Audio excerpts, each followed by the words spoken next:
behaviouristik menyimpulkan bahwa perilaku manusia itu bisa dibentuk menjadi baik atau buruk oleh lingkungannya.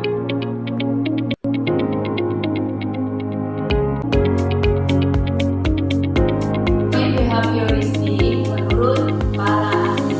Yang pertama, menurut Edward Leibniz tahun 1874 sampai 1949. Menurutnya, teori belajar disebut juga teori koneksionisme karena belajar merupakan proses pembentukan koneksi-koneksi antara stimulus dan respon. Disebut juga dengan teori trial and error. Thorndike mengemukakan 3 hukum pokok, yaitu yang pertama, hukum latihan, law of exercise. Hubungan antara stimulus dan respon akan menjadi kuat bila sering digunakan, dan sebaliknya jika akan menjadi lemah jika tidak digunakan. Yang kedua, hukum akibat, law of effect. Suatu tindakan yang menghasilkan rasa puas atau menyenangkan akan cenderung diulang, begitu pula sebaliknya. Yang ketiga, hukum kesiapan, law of readiness, adalah proses belajar akan berhasil dengan baik bila siswa memiliki kesiapan.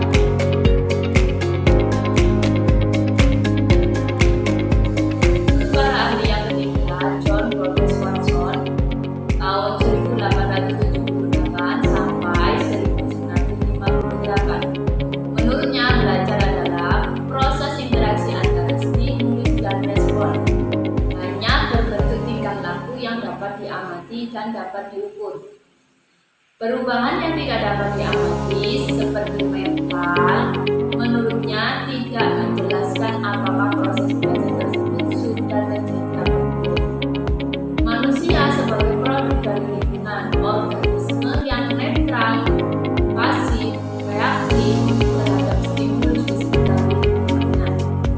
Adapun syarat proses belajar dalam pola hubungan SNR ini, dorongan diri, stimulus, respon, dan penguatan positif maupun negatif.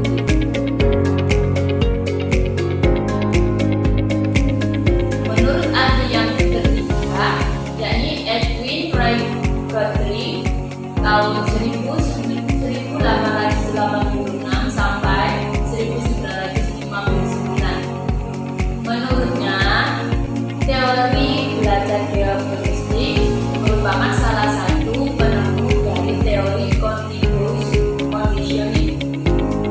Menurutnya, hubungan antara stimulus dan respon hanya bersifat sementara.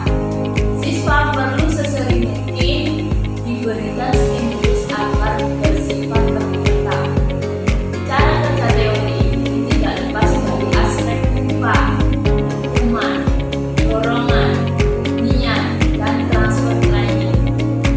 3 metode untuk mengubah tingkah laku yakni: yang pertama, metode ambang, yaitu mencari pemicu perilaku. Yang kedua, metode kelalaian, yakni reaksi buruk dalam itu dibiarkan saja atau ditambah sampai pelakunya merasa bosan. Metode yang ketiga adalah metode reaksi berlawanan, menghubungkan stimulus dengan reaksi yang berlawanan secara terus-menerus.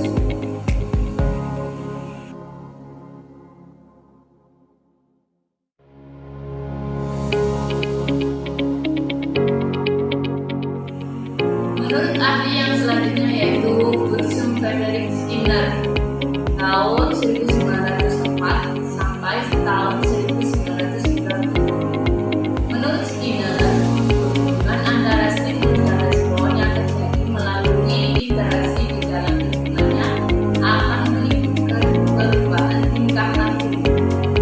2 hukum operan conditioning, jadi jika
berjalan secara efektif jika siswa sudah